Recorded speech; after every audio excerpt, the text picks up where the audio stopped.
Bonsoir à toutes et à tous. Je vous souhaite la bienvenue pour cette conférence. Donc, cette conférence a lieu dans le cadre d'un cycle de conférences euh, sur le système pénal et ses dysfonctionnements. Donc, le cycle est décliné en 3 conférences abordant chacune une thématique sous différents axes. Donc, la question du racisme au sein du système pénal est la première conférence que nous aborderons ce soir avec nos 2 intervenants et intervenantes. Donc la deuxième conférence qui aura lieu sera celle qui fera le lien entre les luttes féministes et le système pénal. Donc elle aura lieu le 26 mars, donc vendredi prochain, avec comme intervenante Françoise Vergès et Gwenola Ricordo. Donc je vous invite à y participer, bien entendu. Donc la troisième et dernière conférence fera le lien entre le système pénal et le système capitaliste. Elle aura lieu le 22 avril avec comme intervenants Harold Sachs et Anaïs Henegel. Donc ensuite, on aura une 4e séance qui sera surtout une séance de réflexion collective qui aura lieu le 9 avril avec la présence de Claire Hugon.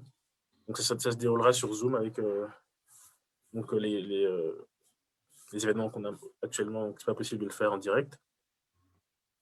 Donc le but ce sera d'entamer une réflexion collective autour des analyses et problématiques soulevées lors des conférences qu'on aura vues précédemment. Donc avant d'aller dans le vif du sujet pardon, donc la conférence va se dérouler en 2 temps. Donc il y aura d'abord les interventions et ensuite les questions-réponses à la fin.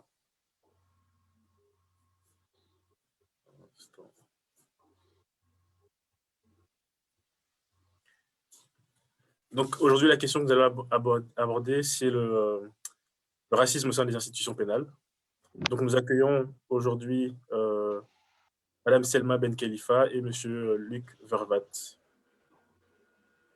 pour nous parler donc de la question. Donc Madame Selma Ben Khalifa, donc, qui est notre première intervenante, elle est avocate et fait partie du réseau Progress Lawyers Network à Bruxelles depuis 2001. Elle est spécialisée en droit des étrangers. Elle s'est illustrée notamment dans l'affaire Maouda. Donc, elle est avocate militante pour les droits humains. L'une des actions marquantes qu'on a de Madame Ben Khalifa, c'est notamment en 2013 une grève de la faim avec les Afghans et les Afghanes de l'église du béguinage à Bruxelles. Donc, cette action était pour réclamer les régularisations de leur situation et la fin des arrestations et des expulsions des personnes sans papier. Donc, Monsieur Luc Vervat est professeur de néerlandais en prison. Il milite donc depuis longtemps pour les droits des détenus. Donc, il est également l'auteur de l'essai Le meurtre de George Floyd, la pandémie de violences policières et son traitement révolutionnaire. Donc, M. Luc Vervat a été exclu et interdit de travail dans les prisons pendant 2 ans. Donc, son exclusion de prison avait été motivée par une note de la sûreté de l'État qui évoquait les risques liés au militantisme de gauche du professeur. Donc, l'État belge a été condamné à verser des indemnités pour dommages matériels et moraux d'un montant de 8 825 € à M. Luc Vervat. Donc, M. Luc Vervat est activiste sur les questions carcérales et militante pour les droits humains. Donc, voilà. Si vous avez des choses à compléter, n'hésitez pas. Mme Ben Khalifa et M. Luc Vervat. Donc, comme je l'ai mentionné plus tôt, donc la conférence aura lieu en 2 temps. Donc, d'abord, les interventions et puis les questions du public. Donc, pour entrer dans le vif du sujet, il y a un constat qui est fait depuis pas mal de temps, c'est qu'il y a une grande proportion d'étrangers en prison comparé à la société, au reste de la société, quoi. Donc, on dit que 44% des étrangers en prison originaires de plus de 130 pays. Les étrangers font l'objet de discrimination à tous les stades de la chaîne pénale. Davantage contrôlés en rue, ils sont plus vite arrêtés et plus facilement placés sous mandat d'arrêt, ce qui explique leur surreprésentation dans les prisons. Donc, pour entamer notre conférence de ce soir, la première question que nous allons poser à nos 2 intervenants et intervenantes, c'est: pouvons-nous dire que les institutions pénales sont racistes? Pourquoi le système pénal cible-t-il davantage les personnes racisées que les personnes blanches? Et pourquoi les personnes blanches échappent-elles au pénal? Donc, nous allons commencer donc par Madame Ben Khalifa. Vous pouvez prendre la parole.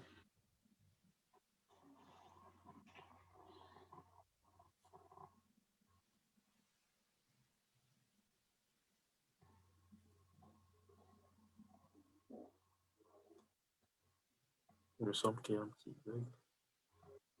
Madame Ben Khalifa? Vous m'entendez? Oui, oui.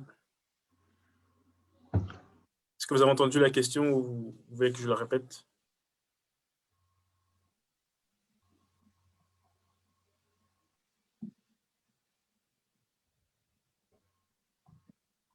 Il semblerait qu'il y ait un petit problème avec Madame Ben Khalifa. Est-ce que vous m'entendez? Ouais. Oui, mais il y a un petit problème. Donc, je propose que M. Luc Vervat prenne la parole, comme ça, on commence par M. Luc Vervat, le temps de régler le problème chez Mme Ben Khalifa. Donc, est-ce que vous souhaitez que je répète la question ou Vous c'est... m'entendez? Non, ça va très bien. Ça va très bien, D'accord. merci. Tout d'abord, merci pour l'invitation et bonne soirée à tous et à toutes. Selma, tu veux commencer? Je continue alors. Oui, vous pouvez y aller. Ça va. Ben, Vous donc m'entendez? voilà, merci. Oui. Donc voilà, je pense que je tiens aussi à vous remercier pour attirer l'attention à cette problématique des prisons et du racisme. Du racisme, bien sûr, on en parle déjà pas mal ces derniers temps, et heureusement, et malheureusement en même temps. Mais les prisons, je pense que les détenus et leurs familles sont des plus oubliés pendant cette crise de Covid, et la situation, à beaucoup de niveaux, elle est tout simplement dramatique. Donc, merci pour ça, que vous attirez l'attention à ce public oublié et abandonné. Voilà mon premier message. Deuxièmement, sur la question des prisons et le racisme des institutions pénales, je trouve que la question, elle contient le fait que, pour moi, la question du racisme n'est pas une question d'apprendre aux gens d'être gentils, d'être respectueux, etc. Bien sûr, il faut l'être, mais la question est que le racisme, pour moi, c'est une question systémique, c'est une question de système, c'est une question d'institution. Et pour moi, la prison en est l'expression par excellence de ce racisme institutionnel. Donc, ça, c'est peut-être une première remarque.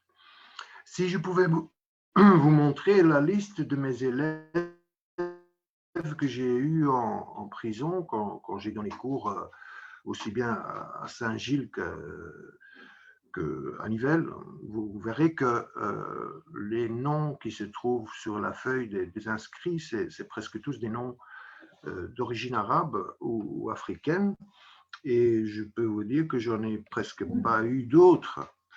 Donc, comme ça, c'est peut-être une petite introduction à la problématique pour dire que je trouve que la question du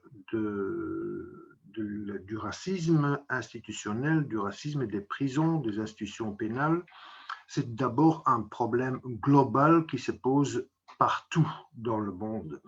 Si vous prenez les prisons américaines, comme vous savez, il y a là 2 300 000 détenus, dont 70% sont des Afro-Américains, des Asiatiques et des personnes d'origine asiatique, des personnes hispano-américains.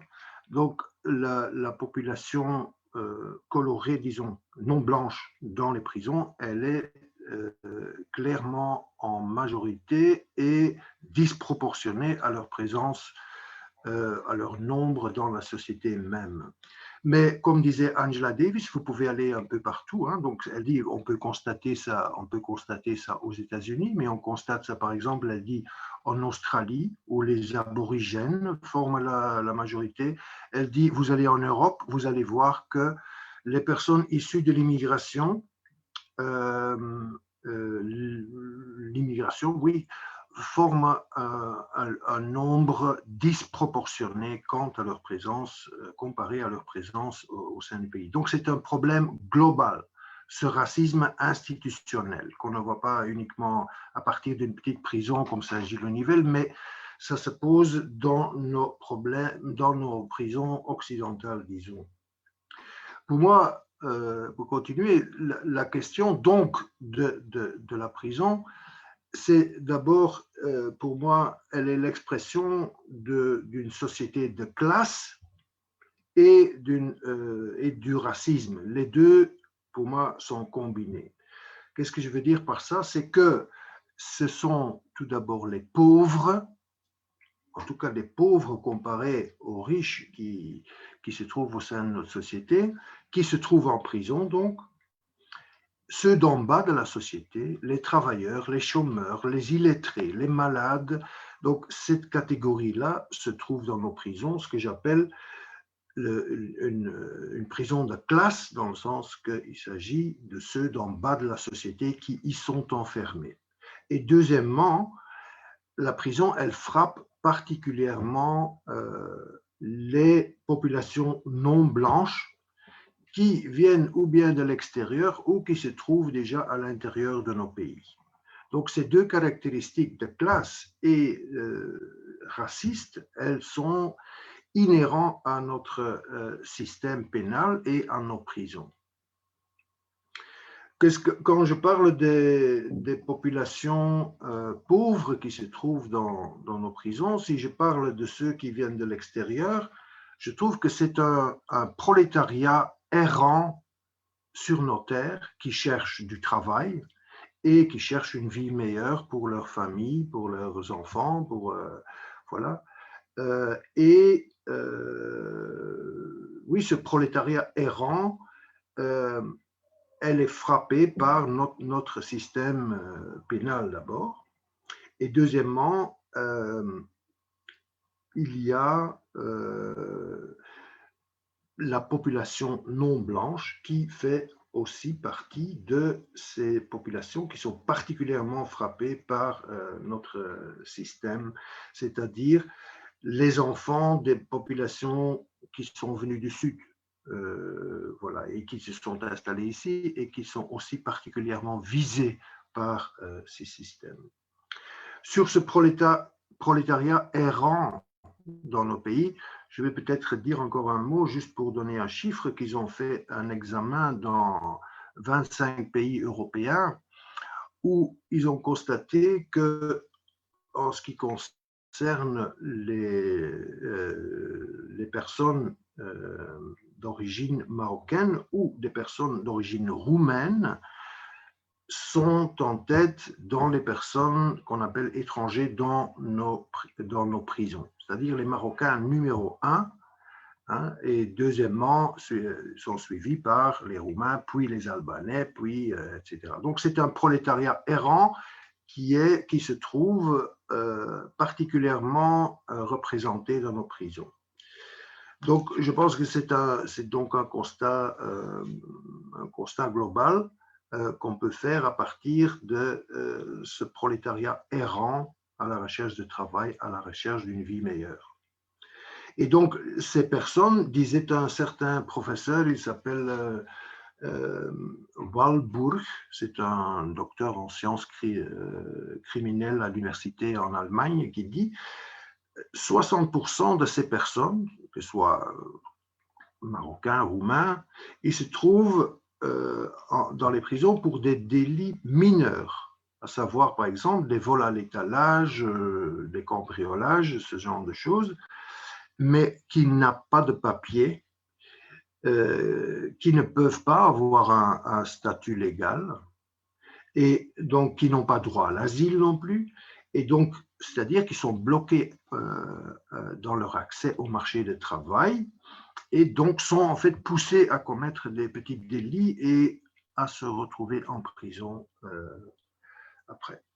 Donc ça, pour moi, c'est un premier facteur de ce que j'appelle un racisme qui est inhérent à nos institutions pénales. Et deuxièmement, et ensuite, je dirais, il faut savoir qu'en Belgique, je veux quand même rappeler que bientôt, le mois de mai, on va se souvenir qu'il y a 30 ans, qu'il y a eu le premier soulèvement à Forêt, où il y a les jeunes qui se sont révoltés contre le contrôle au faciès. par des policiers communaux. Donc, ça ont été des incidents dont beaucoup au sein de la communauté marocaine se souviennent très très bien, parce que ça a duré quelques jours quand même. Et donc, c'est un peu étend à différentes autres communes. Et donc, là déjà, il y a 30 ans, on avait déjà une révolte contre aujourd'hui aussi. Donc, on me contrôle parce que je suis noir, parce que je suis d'origine marocaine, parce que je suis non blanc. Donc, cette problématique se pose déjà il y a 30 ans.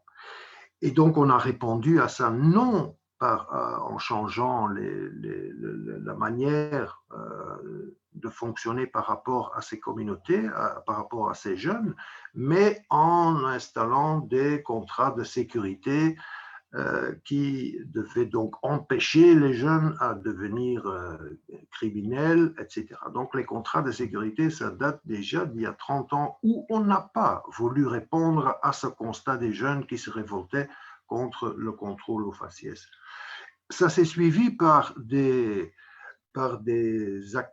accusations contre ce qu'on a appelé pour la première fois dans les années 90, les communautés, les masses arabo-musulmanes. C'est la première fois qu'on a parlé de l'immigration dans ces termes-là. Et c'était en opposition à la première guerre du Golfe, entre autres, où les populations d'origine immigrée ont été à l'avant-garde pour s'opposer à ces guerres. Et donc, ils ont reçu ce nom, disons. On a commencé à parler des masses arabo-musulmanes. Donc, après, c'est venu après ces révoltes de forêt. Et on peut faire un saut plus loin, à partir des attentats du 11 septembre aux États-Unis, on a constaté qu'on a commencé à superposer la question du terrorisme avec les populations d'origine immigrée qui étaient de plus en plus considérées comme l'ennemi intérieur, the enemy within, comme on dit. Et donc, ce qu'on voit, c'est que la jeunesse d'aujourd'hui, avant tout, elle porte tous ces stigmates toutes ces superpositions de l'association immigrée criminelle, l'association immigrée terroriste. Et donc, voilà pour moi qu'ils entrent prioritairement dans le viseur de nos services, de nos institutions pénales, de la prison qui est au bout de la chaîne. Et je veux bien expliquer un peu, et alors pourquoi il y a ce chiffre de 44% d'étrangers dans nos prisons, comme on dit. Donc, il y a différents éléments à ça, mais je vais peut-être d'abord laisser la parole à Selma et je peux compléter après si vous voulez. Madame Ben Khalifa, est-ce que vous voulez que je répète la question ou c'est OK pour vous? Non, c'est OK. C'est OK. Ben moi, je vais pas faire une grande analyse, mais plutôt donner quelques exemples qui montrent qu'est-ce qui se passe. Il y a 8 jours, le 10 mars, un jeune garçon, il est d'origine zimbabwéenne, il est DJ, c'est un flamand, il parle flamand couramment, et il est appelé à la police, et il y va, parce qu'il ne sait pas pourquoi on l'appelle, mais il se dit on m'appelle, je vais. C'est un jeune, il a 27 ans, il travaille, il arrive au commissariat et là, on l'interroge sur son emploi du temps, à telle et telle date, etc. Il répond à toutes les questions, il était au boulot, et on lui dit oui, mais il y a quelqu'un qui dit que vous êtes impliqué dans un trafic de cartes bancaires. et que vous auriez été dans un casino en Hollande, dépenser de l'argent. Il dit, ben non, ce jour-là, je n'étais pas dans un casino, je n'ai pas été en Hollande. Bon, bref. On lui montre une photo en disant, est-ce que c'est vous là? Il rigole, il dit, ben non, c'est pas moi du tout. C'est un type, il est noir aussi, mais à part ça, il ne me ressemble pas. Et ce garçon est gardé, il est mis sous mandat d'arrêt et envoyé à la prison de Saint-Gilles. Il va y rester 8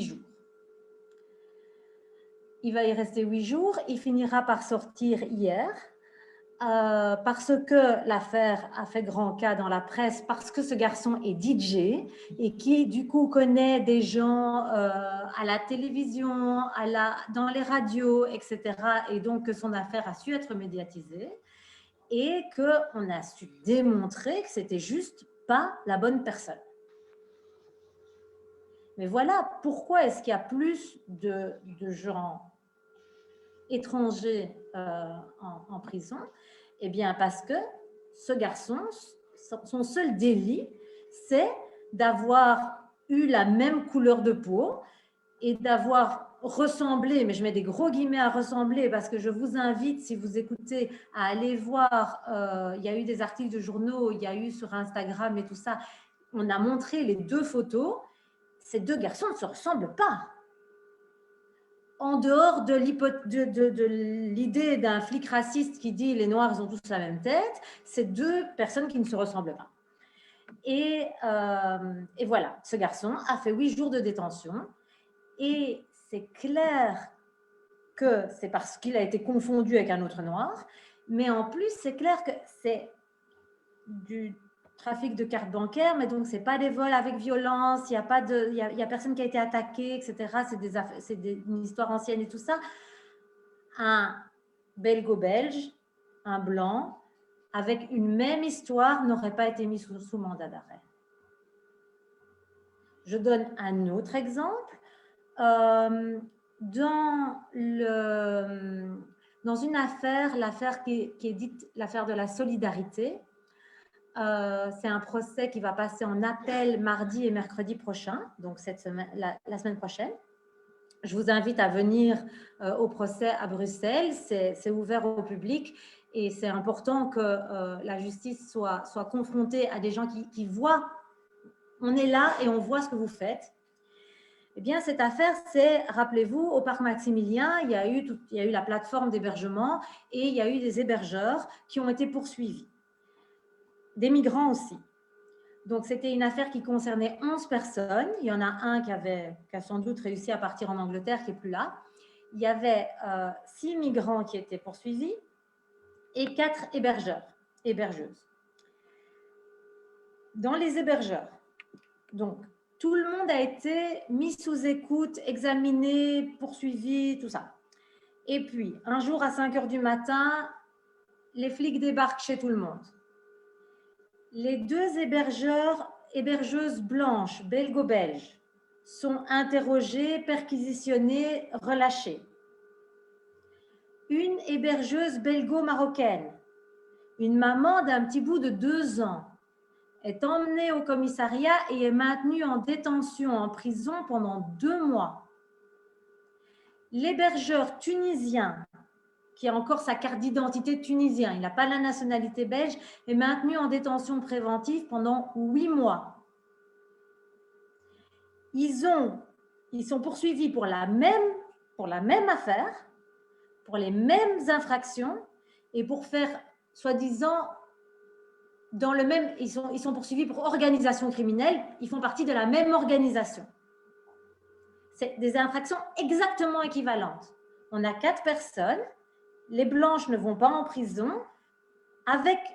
non blanc, mais avec une carte d'identité belge, 2 mois, et sans la carte d'identité belge, étranger, 8 mois. Ça, c'est les gens qui ont des papiers. Les migrants, eux, qui sont sans papiers, non seulement ils font tout le temps leur détention préventive, puisqu'on dit par définition, comme ils n'ont pas d'adresse, ils peuvent disparaître, et en plus, ils n'ont pas droit aux libérations anticipées. Donc, la plupart des sans-papiers qui sont en prison font de peine. Donc, ils ont des peines beaucoup plus longues Parce que si quelqu'un est condamné à 6 ans, souvent, il peut sortir au bout de 2 ans. Au tiers de sa peine, il a des possibilités de remise en liberté. Alors que sans papier, sans adresse, il n'y a aucune possibilité de remise en liberté. Donc, les étrangers sont non seulement plus mis sous mandat d'arrêt, sont plus détenus en préventive, mais en plus font des peines beaucoup plus longues. C'est ça qui explique ces chiffres. Donc, ce n'est pas du tout que les étrangers seraient plus criminels, c'est vraiment qu'ils sont plus poursuivis et qui sont maintenus en détention plus longtemps que les autres. Et ça, c'est vraiment ce que Luc appelle du racisme structurel. C'est organisé comme ça. Donc, et ça, tout ça est indépendant des individus. Le juge qui décide ça n'est pas individuellement raciste. Et si vous lui dites qu'il est raciste, il sera très vexé. Il n'est pas du tout d'accord avec ça. Mais c'est organisé de manière à ce que ça se passe comme ça, même sans que les individus ne soient d'accord avec le racisme d'État qui est mis en place. Est-ce que j'ai répondu? Oui, peut-être pour précision, parce que c'est vrai que c'est souvent difficile de parler de structurel, de problèmes structurels. Comment est-ce que vous expliqueriez avec un peu plus de détails ce caractère structurel-là? Eh bien, par exemple, le fait que quand on n'a pas de papier, on fait des peines plus longues, c'est prévu par la loi. On ne peut pas être remis en liberté si on n'a pas d'adresse, pas de document de séjour. Donc, les peines sont plus longues, ce qui fait qu'il y a plus de présence d'étrangers puisqu'ils restent plus longtemps en prison. Et ça, ce n'est pas du tout l'individu juge qui le décide, c'est organisé comme ça par le système carcéral belge.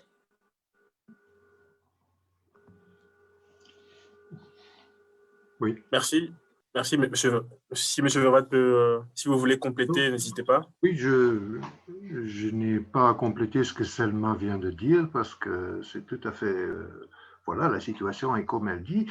C'est juste que si vous n'avez pas de droit de séjour, par exemple, si vous n'avez pas le droit de circuler librement, si vous n'avez pas à présenter une occupation fixe, si vous ne pouvez pas donner les garanties, comme on dit, de représentation, eh bien, normalement, il n'y a pas d'autre alternative que la prison, des alternatives qui existent pour les autres, mais pas pour vous, dans ce cas-là.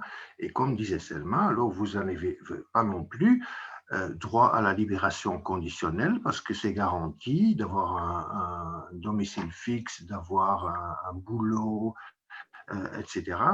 Vous ne les avez pas, donc tout ça n'existe pas. Donc, et bien sûr, comme ça, les prisons se remplissent, comme on dit, avec ce qu'on dit les étrangers.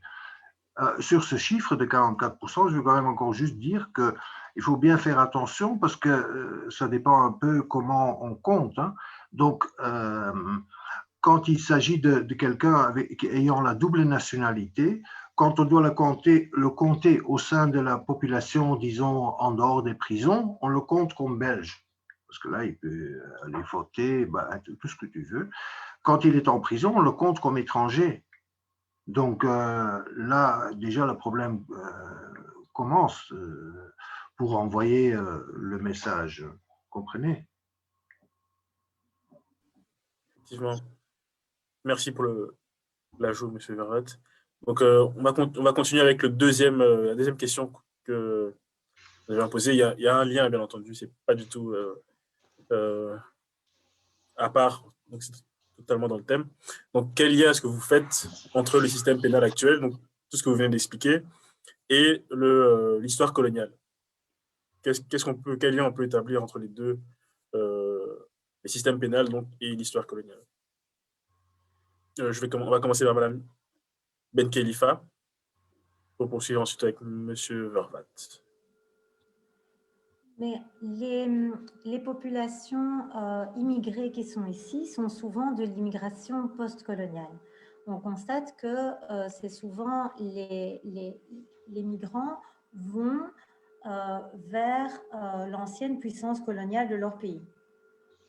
Ce qui fait que les Congolais restent en Belgique et ne tentent pas la traversée en canot de la Manche pour aller en Angleterre, alors que les Soudanais veulent tous aller en Angleterre. Les Irakiens aussi. Il y a cette constatation. Alors, je ne sais pas si des sociologues, des anthropologues ont déjà étudié la question. Moi, je ne sais pas l'expliquer. C'est juste un constat qu'on peut faire. Et le système actuel, il faut savoir qu'il y a quelque chose en droit pénal dont on doit se rendre compte, c'est qu'il y a quelque chose qui s'appelle la politique des poursuites. En fait, il y a des infractions qui sont commises tout le temps, par tout le monde, à tout moment. Depuis le Covid, c'est encore pire. On fait des infractions tout le temps. Et donc, à un moment, le parquet décide quelles infractions il va poursuivre de manière prioritaire. Il y a des infractions qui ne sont pas poursuivies, il y a des infractions qui sont poursuivies de manière prioritaire. On a tous en tête que les criminels en col blanc, les grands banquiers, tout ça, eux ne sont jamais poursuivis. Et on décide donc qu'est-ce qui va être prioritaire dans la société. Et pour le moment, une des infractions prioritaires de chez prioritaire, le truc sur lequel tous les parquets sont sur les dents, c'est le trafic des êtres humains. Et son trafiquant d'êtres humains, les gens qui essayent de faire passer la frontière à d'autres gens, ou même des gens qui essayent de passer la frontière eux-mêmes. Et fatalement, ce ne sont que des enfants d'immigration postcoloniale, des migrants, qui vont être auteurs de ces infractions-là. C'est des infractions qu'aucun Belge ne peut commettre, parce qu'un Belge qui veut aller en Angleterre, il prend le train. Il n'a pas besoin d'essayer de monter à l'arrière d'un camion. Donc, il n'y a qu'une certaine catégorie de la population qui peut commettre cette infraction. Et on décide que c'est cette infraction-là qui est prioritaire. Mais au point que cette infraction est plus poursuivie que le viol, le harcèlement, des infractions qui pourtant, pour un sentiment de sécurité dans la population, nous concernent plus. Les violeurs, c'est quelque chose, ou les pédophiles, c'est quelque chose qui peut me mettre, moi, ou mettre mes enfants en danger. Le trafiquant d'êtres humains, finalement, eh bien, pourtant, le parquet décide que c'est ça qui est prioritaire. Et ça, on voit que les biais par lesquels ils décident de quelles infractions vont être poursuivies par rapport aux infractions qui ne vont pas être poursuivies, c'est un biais raciste, puisque certaines infractions commises majoritairement par des bourgeois blancs, la fraude fiscale, etc., ne sont jamais poursuivies. Certaines infractions commises par un peu tout le monde, la violence conjugale par exemple, sont poursuivies, mais dans certains cas et pas dans d'autres, c'est-à-dire beaucoup plus dans des milieux issus de l'immigration postcoloniale. Et ce biais raciste vient vraisemblablement de tout le racisme appris et intégré de par la colonisation. C'est-à-dire, le noir et l'arabe sont potentiellement dangereux. Et ça, cette dangerosité des noirs et des arabes, c'est vraiment quelque chose qui est issu de la mentalité coloniale. Ça vient pas ça a été exacerbé évidemment en une islamophobie depuis 2001, mais ça existait bien avant, et c'est vraiment toute cette construction du sauvage qui justifiait que les colons avaient le droit d'être armés pour pouvoir se défendre, etc. Et qui a continué d'imprégner les mentalités jusqu'à aujourd'hui, et qui, selon moi, explique le biais raciste de la politique des poursuites.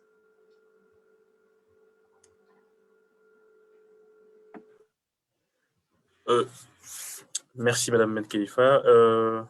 Juste pour compléter, on parle aussi, il y avait plein d'exemples comme ça qui parlaient d'anciens, enfin, l'époque coloniale, mais qui se répète aussi dans notre époque, d'anciens hauts gradés dans la police ou bien d'anciens agents policiers qui, par exemple, dans le cas de l'Algérie, ont été pieds noirs en Algérie et une fois leur retour en France, ont été placés dans des zones de police qui étaient proches de zones là où habitaient des personnes issues de l'immigration.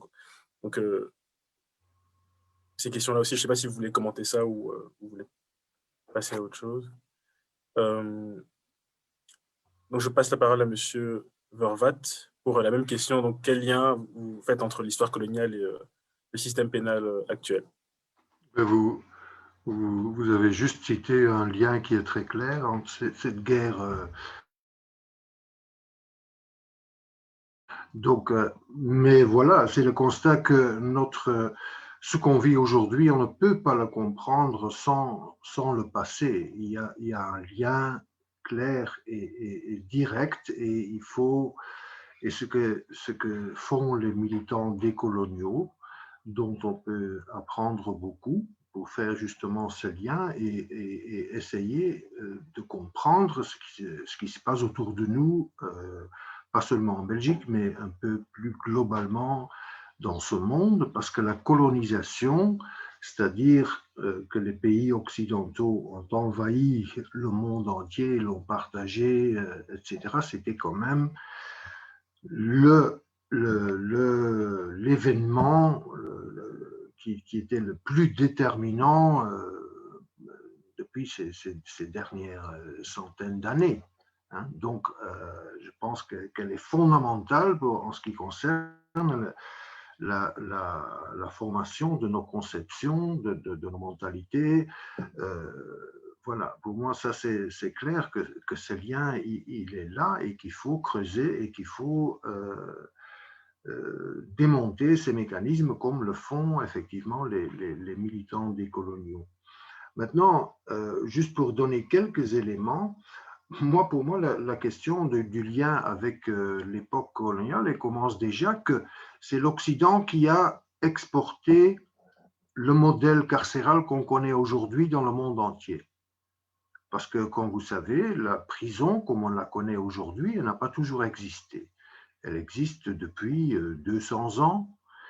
La prison moderne, en tant qu'institution, comme on la connaît aujourd'hui, elle existe depuis ce temps-là et elle a été fondée, elle a été créée aux États-Unis dans le modèle en Philadelphie et ce qu'on appelle le deuxième modèle Auburn, qui s'est propagé aussi bien en Europe que dans les colonies et dans le monde entier. Cette conception d'incarcération moderne comme on le connaît, elle vient de là. Donc là, il y a un lien qui est, pour moi, extrêmement important pour aussi comprendre pourquoi on fait exactement la même chose dans les pays du Sud que dans les pays du Nord. Pourquoi ils construisent les mêmes prisons de haute sécurité ou de supermax comme on voit aux États-Unis. Et bien voilà, le lien, il est clairement là. C'est une affaire qui a commencé au tournant fin des années 1700, début des années 1800. C'est de là que vient notre conception d'incarcération, etc. Donc, pour moi, c'est un élément important. C'est que quand vous posez la question, mais quel est le lien entre cette époque coloniale et aujourd'hui concernant les prisons et toutes nos institutions pénales, je trouve que c'est important de dire un mot sur ce qu'on appelait aux États-Unis le 13e amendement. Donc, on avait aboli l'esclavage aux États-Unis, disons 1860, 1870, quelque chose comme ça. Donc, on disait que c'est fini, on ne va plus transporter des esclaves ici, l'esclavagisme ne peut plus exister, etc. Mais ils ont ajouté un amendement, ce qu'on appelle le 13e amendement, qui disait que oui, l'esclavage est fini, sauf quand il s'agit des prisons. Je peux lire le texte, donc il dit ni esclavage, ni servitude involontaire, si ce n'est en punition d'un crime dont le coupable aura été dûment condamné. Voilà. Donc, on a fait l'exception que dans les prisons, oui, l'esclavagisme pourrait exister, ce qu'ils ont fait d'ailleurs. Hein.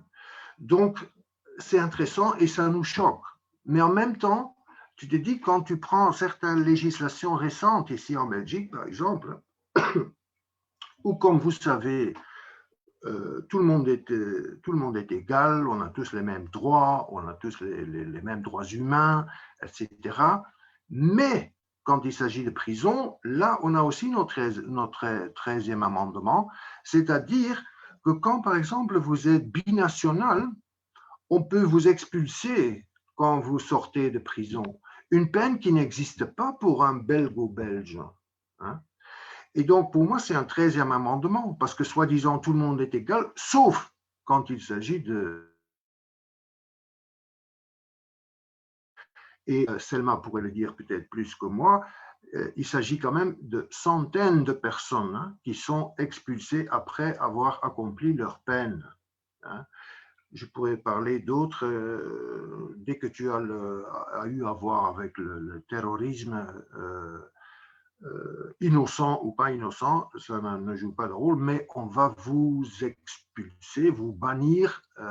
Donc là, c'est notre 13e amendement pour moi. Hein. Donc, je vais peut-être dire encore quelque chose, ceci.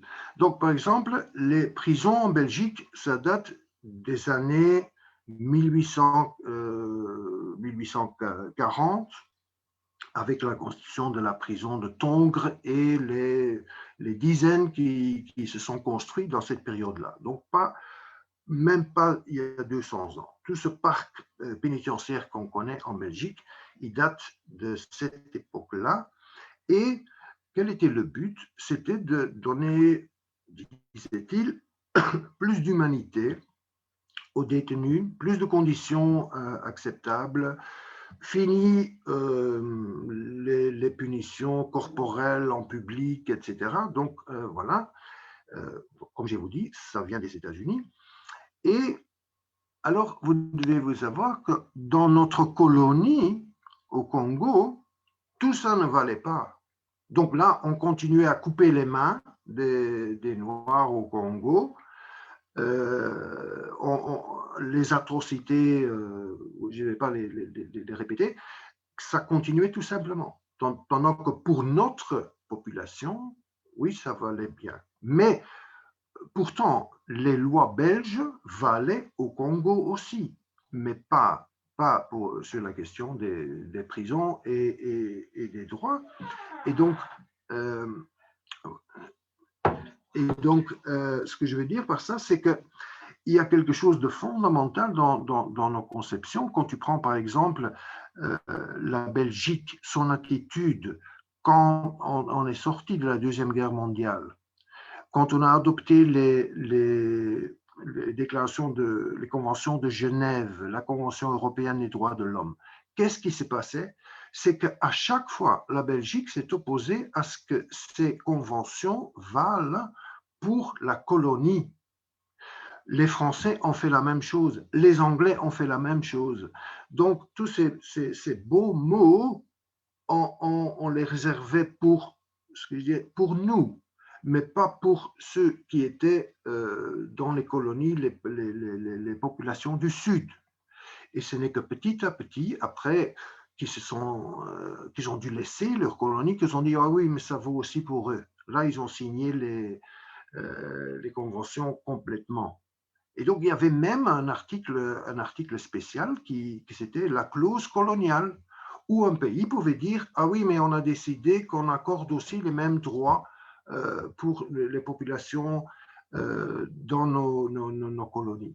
Donc, vous voyez, il y a un lien dans toutes nos conceptions qui peut-être explique pourquoi les comportements sont fondamentalement liés à cette tradition, je dirais, coloniale.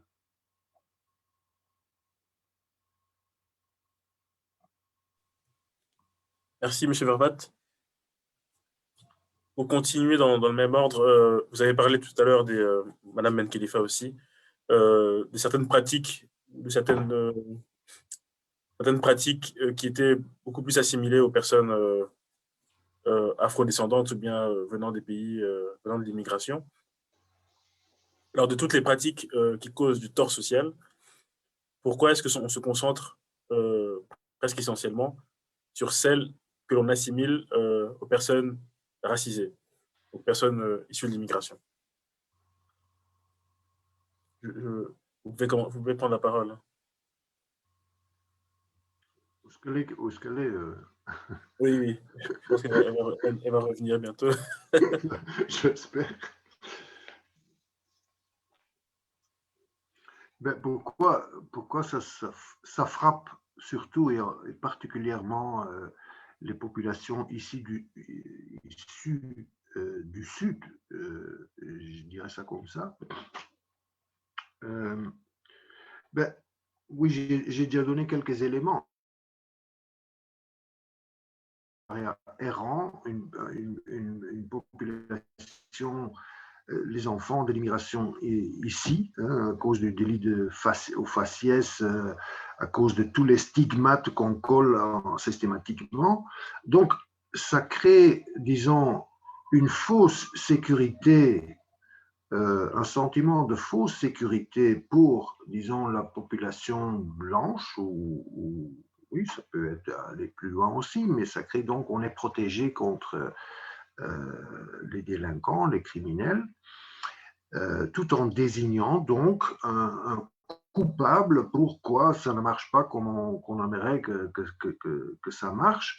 Donc je parle bien d'une fausse sécurité, parce qu'une vraie sécurité, c'est ce qu'on n'a pas.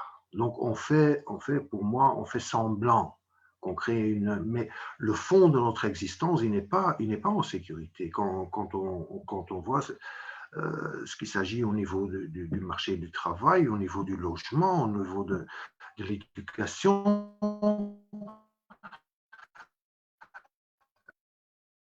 tous ces problèmes-là, là on crée au moins cette sécurité. Maintenant, moi je trouve qu'il y a fondamentalement un message qui désigne cet ennemi. Quand, par exemple, il y a M. Barthe-Wever qui dit « Je veux construire une prison au Maroc ». Mais c'est quoi ça comme message? C'est quoi ça? C'est que donc, voilà, on doit se débarrasser d'un corps étranger au nôtre. Voilà, on a coupé ce qui est malsain dans nos sociétés et on va, et voilà encore, comme vous avez dit, le lien avec le passé colonial, c'est quoi ça? Donc on va donc bannir ces populations vers le sud, comme on a fait dans le temps des bagnes, hein, c'est un peu cette idée-là. Et donc on donne cette image-là, on doit couper cette partie malsaine au sein de nos sociétés. Quand Anne-Marie Lisin a dit il y a des Belges entre guillemets, des Belges entre guillemets, s'ils se trouvent à Guantanamo. Mais c'était des gens qui étaient nés ici. Et on parle des Belges entre guillemets. Quand M. Renders est revenu d'Afghanistan et quand il a dû répondre à Moreau, qui était le bourgmestre dans le temps au Molenbeek, quand il disait « Ah, au lieu d'aller en Afghanistan, j'aurais pu aller à Molenbeek », c'est quoi ça comme message? Et donc, je trouve que pour moi, fondamentalement, et là, je trouve qu'il y a une sorte, pour moi, de guerre anti-insurrectionnelle, un schéma de guerre anti-insurrectionnelle qu'on a appliqué dans le temps dans les colonies pour mater les populations qui étaient en révolte et qui, en fait, s'applique ici aussi, bien sûr, pas de la même manière. Mais on va effectivement viser des populations entières. On ne va pas prendre des individus ou dire voilà, il y a un mauvais élément, oui, ça peut arriver. Non, on va donc se concentrer sur des populations entières qui sont dans le viseur. Et moi, j'habite à 5 minutes de Molenbeek, juste de l'autre côté du canal. Là.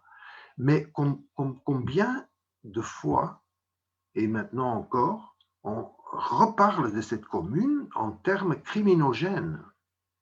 C'est comme, voilà, il y a un territoire là, qui est visé et on se demande comment ils ont construit cette image. Hein.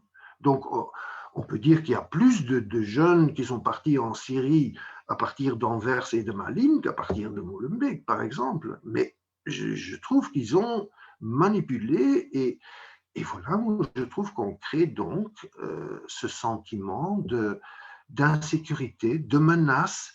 Et alors, pour revenir peut-être aussi à la violence policière et aux prisons, ne soyez pas étonnés que profondément, intérieurement, on intègre certains messages qui vont s'exprimer par des actes plus violents, plus visés contre des populations dont on a l'impression qu'ils sont le représentant de cette menace. Donc, la jeunesse, elle est particulièrement présente dans les prisons et la jeunesse issue de l'immigration, elle y est particulièrement représentée. Donc, c'est comme si nos ennemis, moi j'ai toujours dit, j'étais prof en prison, comme vous avez dit, j'ai été exclu, mais j'ai toujours dit, il faut aimer les gens, pour commencer. Hein. C'est bête hein, comme message, mais je le trouve, j'en suis convaincu. Il faut aimer les jeunes. Et peut-être qu'en les respectant, en les aimant, vous allez gagner le respect et ce sera réciproque. Mais pas comme vous êtes en train de faire maintenant, où à la fin, la prison devient quelque chose de normal dans les familles. Parce que j'aimerais bien savoir combien de familles connaissent déjà quelqu'un dans leur famille qui a fait la prison, pour une petite période ou pour une longue période. Mais c'est très intéressant, j'invite, je ne suis pas sociologue ni rien du tout, ou statisticien, mais ce serait très intéressant des fois examiner combien de personnes connaissent quelqu'un dans leur famille, parce qu'aux États-Unis, ils ont fait l'examen et c'est tout simplement hallucinant. C'est des dizaines de pourcentages, je ne vais pas vous les citer maintenant, qui ont eu à voir avec la prison. Voilà. Moi, j'irai un peu plus loin dans la question. Je vais essayer de creuser un peu ce qu'il y a dans la question. Dans la société, il y a des torts qu'on assimile vraiment aux personnes qui sont issues de l'immigration. Je pense que Ahmed Khalifa l'a cité, ou vous aussi, durant l'intervention. Et vous avez parlé aussi du fait qu'il y avait une criminalité qui était moins punie, en tout cas, qui allait moins en prison. Donc, pourquoi est-ce que la justice se concentre beaucoup plus sur ces torts-là qu'on assimile à ces personnes-là? Donc, on dit, par exemple, ceux qui viennent de tel pays, tel autre pays sont plus propices à faire telle action ou telle action. Donc, pour vous, pourquoi est-ce qu'on se concentre beaucoup sur ces pratiques-là? Et pourquoi est-ce qu'on assimile en fait ces pratiques-là aussi à ces personnes-là? Eh bien, un instant. Je trouve que, oui, comme a dit Selma, et je peux le confirmer, moi, j'ai jamais vu quelqu'un de la bourgeoisie. Je ne dis pas qu'il n'y en a pas quelques-uns, hein, mais moi, je n'ai jamais eu dans mon cours, hein, donc, et mes collègues non plus. C'est toujours des personnes, oui, voilà, dans le bas de la société, dans la classe qui est en bas, que j'appelle la classe des travailleurs, des chômeurs, des précarisés, voilà. J'avais pas mal d'illettrés non plus, mais c'est un cible très facile, hein, donc ces personnes-là, n'est-ce pas? Parce que pour le reste, il faut faire faut plus creuser parce qu'ils sont plus malins, ils ont plus d'argent, ils ont tous les avocats qu'ils veulent pour les protéger, etc.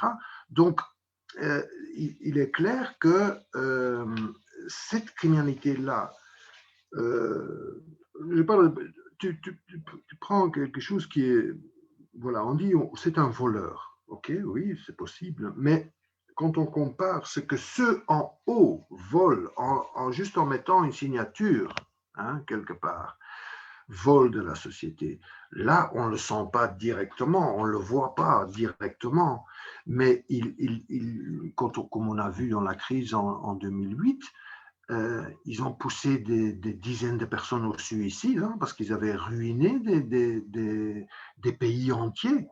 Mais tout ça, on tourne la page et c'est fini. Maintenant, quand je lis, excuse-moi, hein, mais quand je lis la déclaration gouvernementale, qui vont se concentrer sur les petits délits de vol à l'étalage et ce genre de criminalité, et ils vont le juger immédiatement pour empêcher la récidive, etc. Mais donc, c'est noir sur blanc qui vont se concentrer sur ce genre de truc qui doit donner, et j'y reviens, qui doit donner l'illusion de sécurité, de protection. Mais ceux qui, honnêtement, ceux qui nous volent, qui nous enlèvent les moyens pour faire fonctionner une société normale,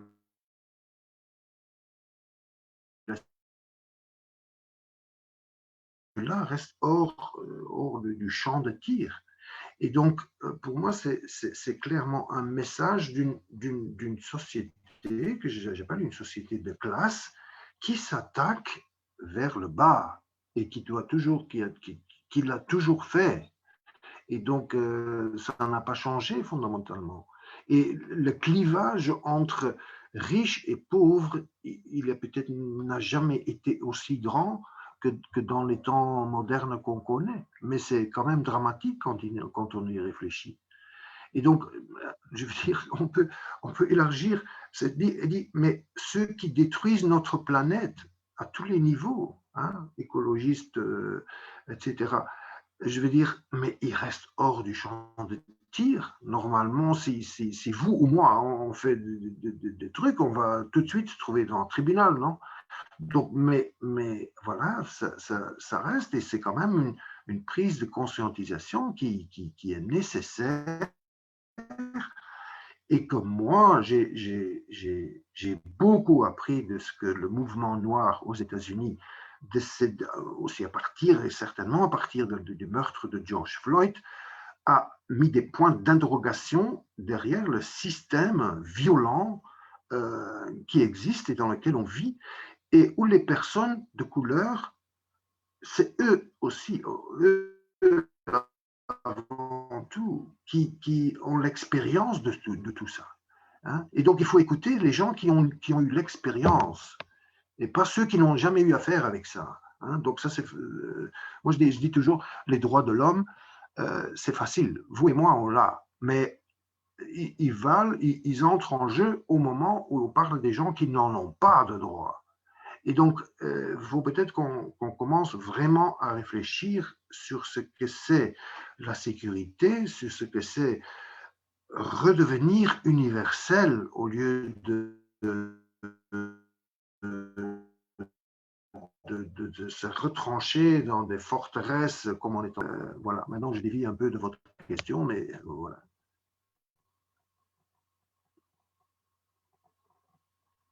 Maintenant, je ne vous entends pas.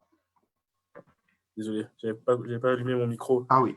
Merci pour votre intervention. En tout cas, il n'y a pas de souci. Je clarifie juste que Mme Ben Khalifa a un souci technique, donc elle devrait nous rejoindre incessamment sous peu et on lui posera aussi la question du coup. En attendant, je vais vous poser les questions. On a reçu quelques questions du public, donc je vais vous les poser. Comme ça, vous pouvez donner quelques éléments de réponse aussi.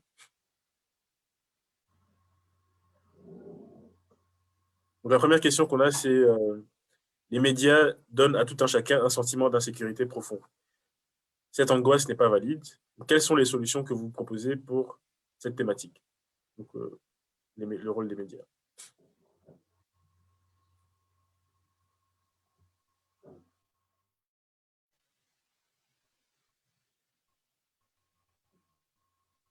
Oui. Oui, vous voulez que je répète la question? Ah oui. Non, j'ai compris, mais après l'image c'était un peu figé comme ça, mais maintenant je vous vois bien. Pas de souci. Okay. Vous pouvez y aller oui, donc la solution, moi personnellement, je pense qu'on doit s'inspirer des mouvements de masse comme on a connu aux États-Unis et comme on connaît aussi chez nous, hein, donc c'est clair. Je trouve qu'on doit soutenir les familles avant tout, parce que pour moi, c'est la garantie. Pour moi, c'est par les familles entourées et soutenues par un mouvement de masse qu'on peut changer un climat et qu'on peut faire reculer cette évolution, cette piste glissante sur laquelle on se trouve vers de plus en plus de violence et ce que j'appelais, et je pèse mes mots, vers un fascisme moderne. Hein, donc parce que c'est sur cette piste-là qu'on est en train de glisser si on n'arrête pas. C'est une idée pour moi qui est essentielle. Qu'est-ce qu'on peut faire? C'est soutenir ces familles qui sont confrontées à ces violences, c'est soutenir ces familles qui se trouvent depuis des mois maintenant devant, qui demandent que les conditions auxquelles on soumet les détenus et les familles et leurs enfants, c'est soutenir cette problématique-là, ces familles-là qui sont impliquées. Je trouve que c'est pour moi c'est l'orientation qu'on peut suivre. Deuxièmement, moi je trouve à la personne qui pose cette question, moi je trouve qu'on doit redevenir utopiste, c'est-à-dire qu'on doit recommencer à rêver d'une autre société. Et cette utopie, ils essayent de la pousser vers le bas en disant tout le temps, non, mais on est la seule alternative possible, la meilleure société imaginable, vous vivez dedans, c'est le meilleur du monde. C'est d'ailleurs pour ça que personnes issues de l'immigration souvent viennent ici parce qu'on dit que c'est magnifique ici, c'est la terre dans la liberté, etc. Mais une utopie pour voir une autre société possible. Et pour moi, et en prison, c'est une société sans police. Et alors on va me dire, mais c'est impossible, mais peut-être ayons ça comme objectif et construisons peut-être petit à petit un chemin qui pourrait nous amener vers là. Je vous donne un exemple. Je connais pas mal d'anciens détenus qui ont purgé souvent des longues peines, mais qui ont un message d'espoir, qui ont un message aux jeunes, les jeunes qui respectent ces gens, parce qu'ils ont vécu le pire, ils ont vu le bas, ils ont été ramenés souvent à l'existence que j'appelle l'existence nue.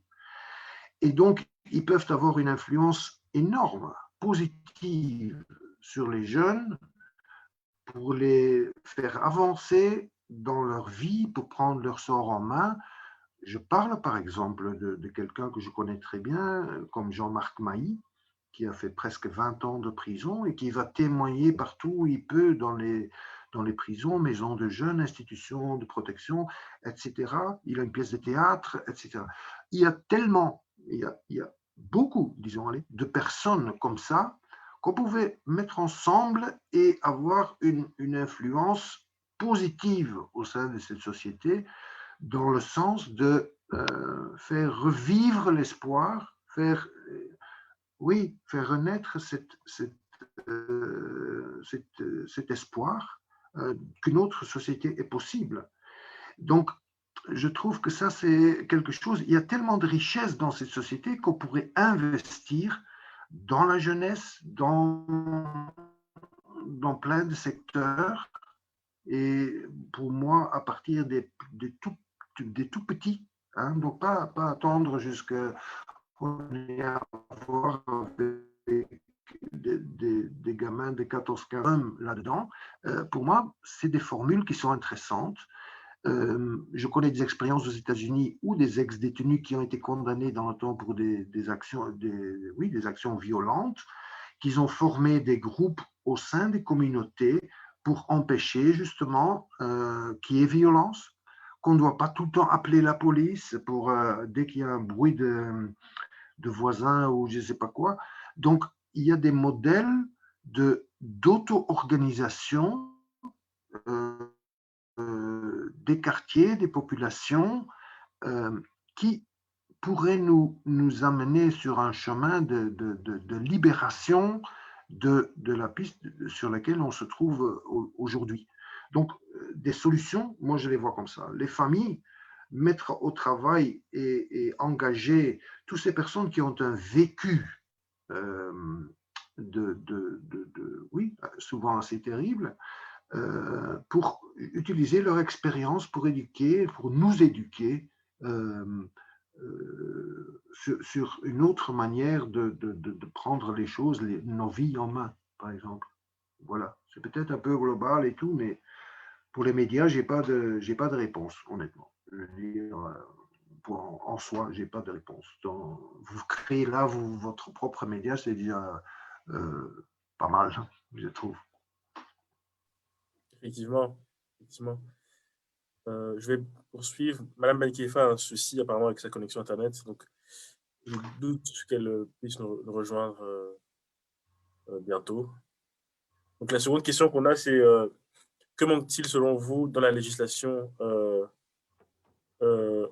antiraciste et ou dans l'organisation des procédures judiciaires pour empêcher les biais racistes de se concrétiser en discrimination et donc en condamnation aussi. Vous voulez bien répéter la question, s'il vous plaît? Il n'y a pas de souci. Donc, que manque-t-il selon vous dans la législation ou dans l'organisation des procédures judiciaires pour empêcher les biais racistes de se concrétiser en discrimination et donc en condamnation aussi?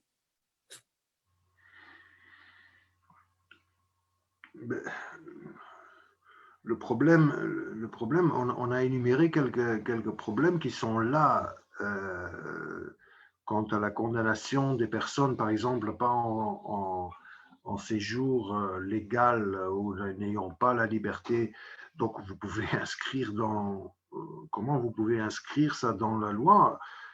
Dans le sens, la question à prendre en main, c'est régler la question de l'immigration qu'on appelle aujourd'hui illégale, en acceptant pour moi que oui, il y a des populations qui vont se déplacer à cause de la misère, à cause de la guerre, à cause du fait qu'ils veulent un meilleur avenir. Ça a toujours été comme ça dans l'histoire et ce sera valable aujourd'hui aussi.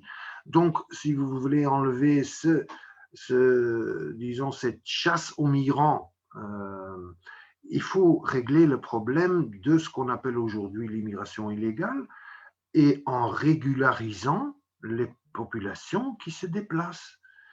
Et ceux qui pensent que toute l'Afrique ou toute l'Asie ou toute l'Amérique latine viendra chez nous, ils se trompent. Hein. Ce n'est pas comme ça que l'immigration marche. Oui, il y aura des dizaines de milliers. Et quoi? On n'a pas assez de moyens peut-être?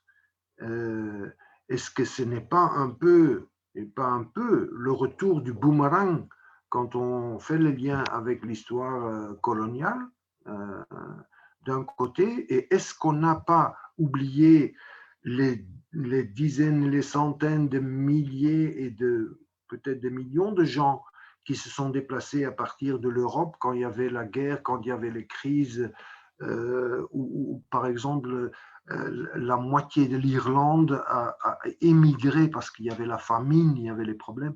Mais est-ce qu'on ne peut pas comprendre que ça se pose exactement de la même manière dans certains pays de l'Afrique, par exemple? Donc voilà, moi je trouve qu'il faut accepter que le monde va évoluer dans ce sens, qu'on l'aime ou qu'on ne l'aime pas, mais qu'il faut développer cette nouvelle conception, effectivement. Donc, pour moi, oui, la question de la législation, elle est difficile à régler ce problème sans régler le problème de l'immigration qu'on appelle illégale aujourd'hui. Voilà. Et je rajoute quand même, vous avez parlé de... est-ce que notre société n'a pas assez de moyens pour accueillir les personnes qui viennent ici, mais il y a aussi la question de l'apport que ces personnes-là Exactement. ont ici, en fait, et de l'importance qu'ils peuvent avoir en venant ici. Exactement. La plupart du temps, quand on entend des discours, c'est souvent ces personnes qui viennent ici pour travailler, Ouais, qui viennent travailler, mais les absolument. situations administratives les en empêchent. Donc, Tout à fait. voilà. Merci pour Non, non, votre mais question. c'est vrai, Oui, c'est vrai ce que vous dites. En plus, hein, donc quand vous êtes professeur, quand vous êtes médecin, quand vous êtes spécialiste, vous êtes toujours bienvenu ici, n'est-ce pas? Donc, parce que là, ça nous intéresse, toujours pour notre propre intérêt, mais quand il s'agit d'un pauvre, hein, un travailleur qui veut juste voir, qui est en bas, encore une fois, ah ben non, ça on ne veut pas. Donc, ce qui est très grave aussi, parce qu'on nuit les pays d'origine, disons, en les prenant toutes leurs connaissances et tous les investissements qu'ils ont fait. C'est ça ce qui se passe chez nous.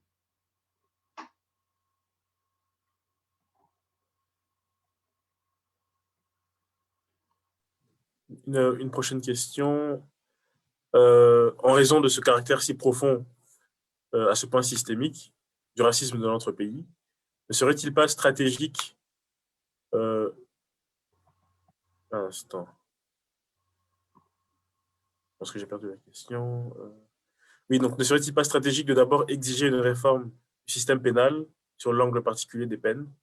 Par exemple, l'abandon de la réclusion. Donc, la proposition ne nie pas un caractère problématique, scandaleux du racisme, mais elle se veut pragmatique. Je ne sais pas si vous voulez que je répète la question. S'il vous plaît. Oui, il n'y a pas de souci. Donc, en raison de ce caractère si profond, à ce point systémique, donc, de ce dont on vient de parler, donc, du racisme dans notre pays, ne serait-il pas stratégique de d'abord exiger une réforme du système pénal sur l'angle particulier des peines? Moi, je comprends le souci de la personne qui pose cette question. Oui.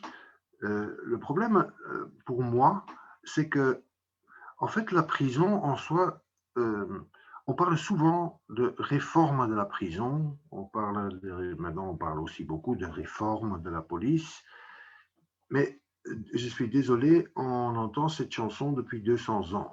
Donc la première prison qu'on a construite, la prison moderne comme on le connaît, c'était déjà une réforme par rapport à ce qui existait avant.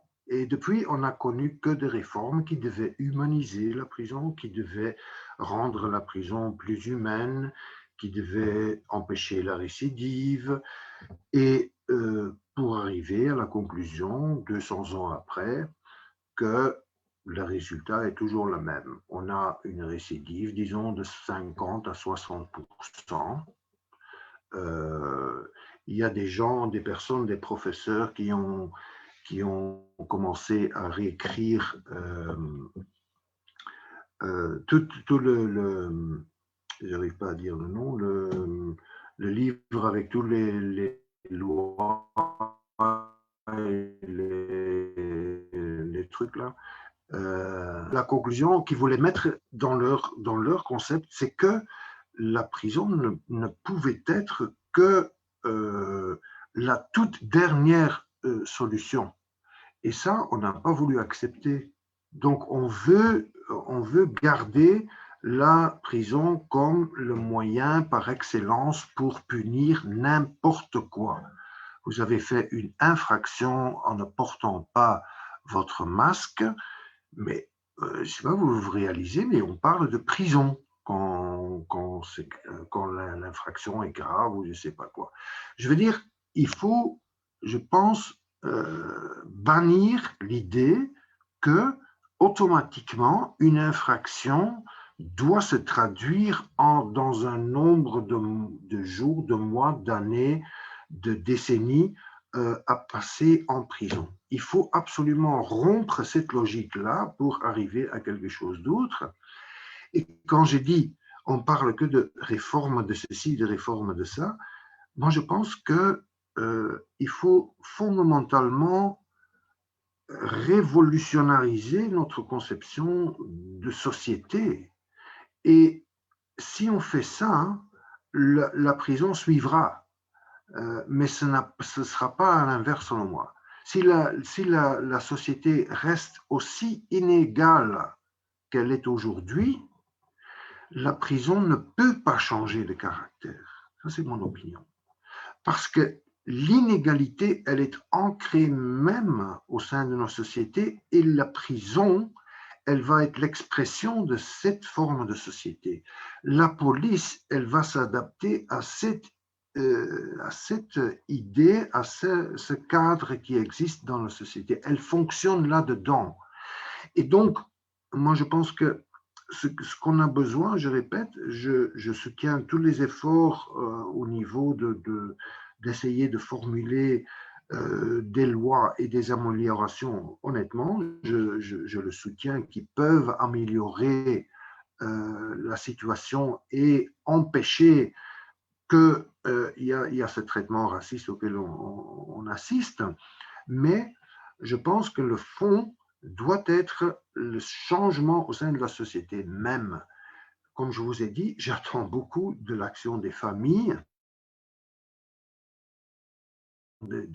etc., qu'on se réunisse autour de cela. Et comme on a vu avec George Floyd, c'est à partir de là que le système recule et que pour la première fois, peut-être, on aura une condamnation d'un policier, hein, parce que normalement, 99% des cas sont tous classés, comme on voit d'ailleurs en Belgique. Hein. Ce qu'on a vu, c'est que dès qu'il y a un mouvement, mais alors vraiment large, eh ben là, on doit reculer et on doit changer toute conception. C'est la première fois qu'on a vu ça.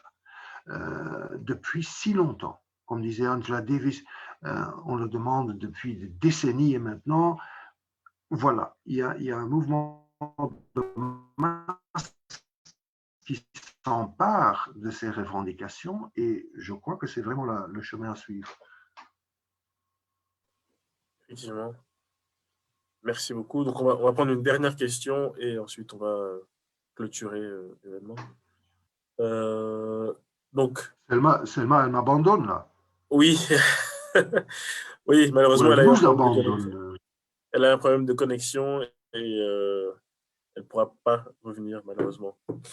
On la remercie quand même pour l'apport, en tout cas, qu'elle a donné au début de la conférence. Donc, la dernière question, c'est y a-t-il des initiatives au niveau parlementaire et ou dans différents parquets pour déconstruire les biais racistes de la justice belge? À votre connaissance, en tout cas. Ben, mon cher modérateur, je ne suis pas bien placé pour vous répondre à cette question.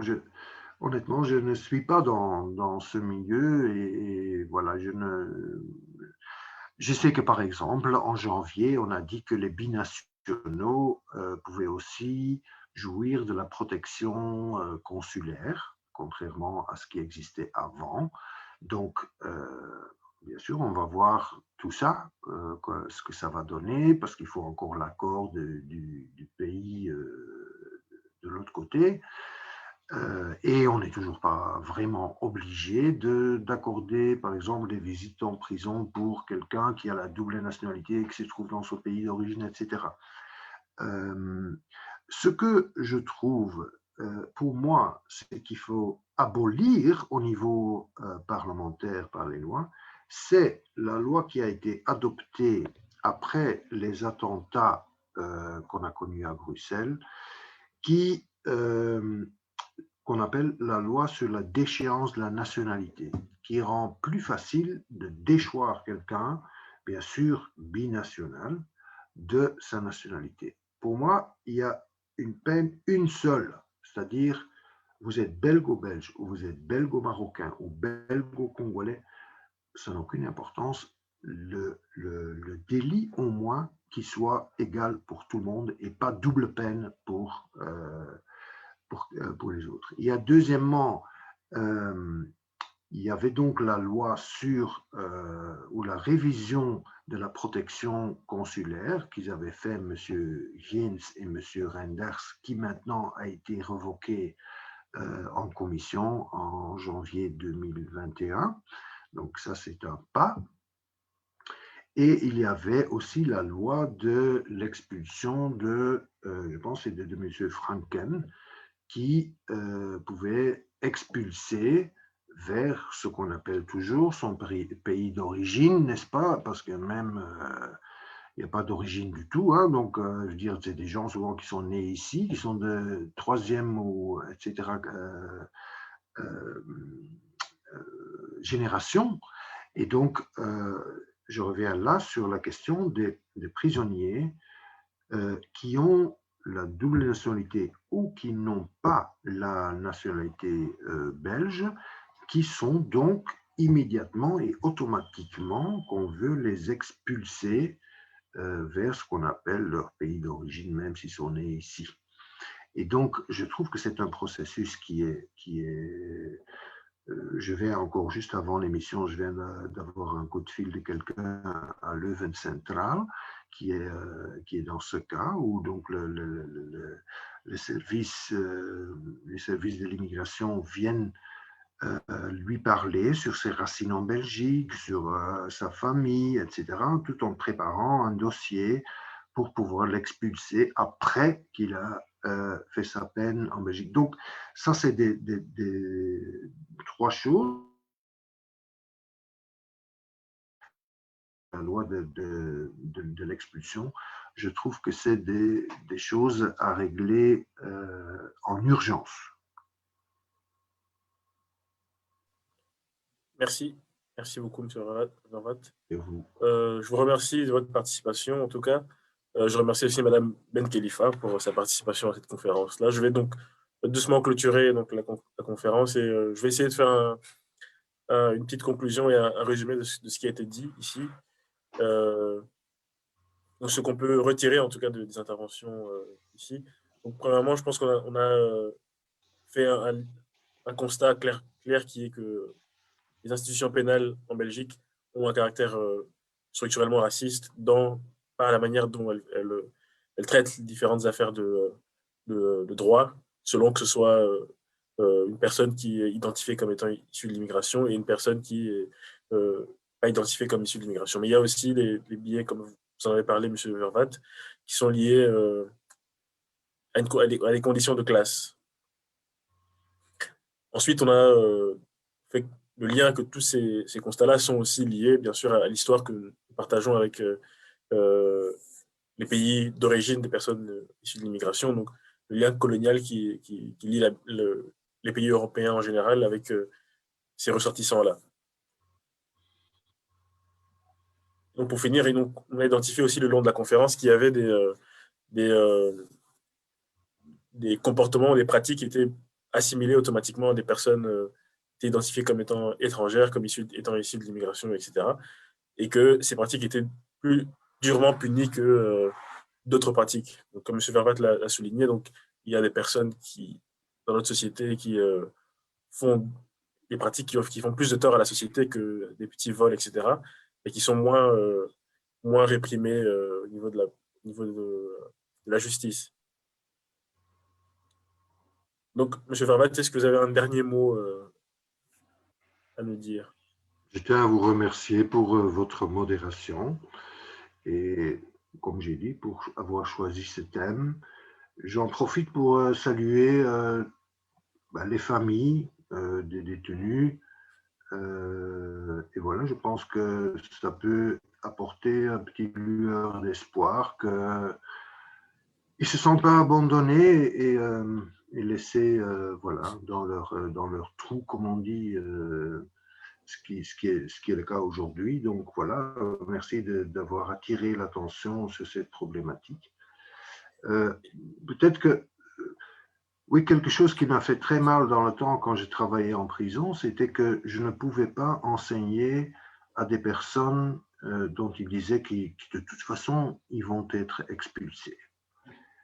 Ils n'avaient pas droit à suivre des cours parce que de toute façon, il ne faut pas apprendre le français ou le néerlandais ou autre chose. Ça, pour moi, ça c'est structurel. Pourquoi quelqu'un, même si c'était le cas Et pourquoi il n'a pas le droit à l'instruction? Pourquoi il n'a pas le droit à l'éducation comme tout autre être humain? Ça, je trouve structurel, ça. Et donc, voilà, il y a des... J'invite tout le monde, si vous avez l'occasion, allez visiter un détenu en prison. Entrez dans les prisons. Essayez qu'il sorte de l'ombre dans laquelle il se trouve dans cette société. Demandez l'autorisation, essayez de prendre contact avec les visiteurs ou visiteuses de famille, de prison. Et voilà, il y a tellement de choses à faire, il y a tellement de choses à voir, et c'est une manière d'introduire cette problématique cachée au sein de la société, parce qu'il y a des histoires. Peut-être, juste mon dernier mot, c'est ce petit livre dont vous avez parlé d'ailleurs, ce procès de la solidarité. Il y a aussi le procès des Soudanais. Hein, il y a 2 procès en même temps, ce 23 mardi. Il y a des histoires, c'est les témoignages des inculpés, de 7 des inculpés, et c'est des histoires très, très, très touchantes pour comprendre un peu le pourquoi des gens ont émigré, les difficultés, la vie terrible qu'ils ont connue chez nous, avant alors de se retrouver en prison. Donc voilà, c'est pour moi mon mot de la fin pour dire que essayons que tous ces gens soient libérés et qu'il y a des excuses sur les traitements qu'ils ont subis. Merci beaucoup. Vous avez anticipé, parce que je comptais vous demander justement, vu que Mme Ben Khalifa n'est plus là, de parler du livre un peu. Mais merci beaucoup en tout cas. On s'est compris. On s'est compris, effectivement. On s'est compris. En tout cas, je vous remercie beaucoup. C'était très intéressant, comme toujours, de vous entendre. C'est un plaisir. Donc je vous donne rendez-vous la semaine prochaine, donc le 26 mars prochain. Donc nous aurons donc la 2e conférence du cycle qui est sur donc les questions de féminisme. Je vais vous dire le titre exact.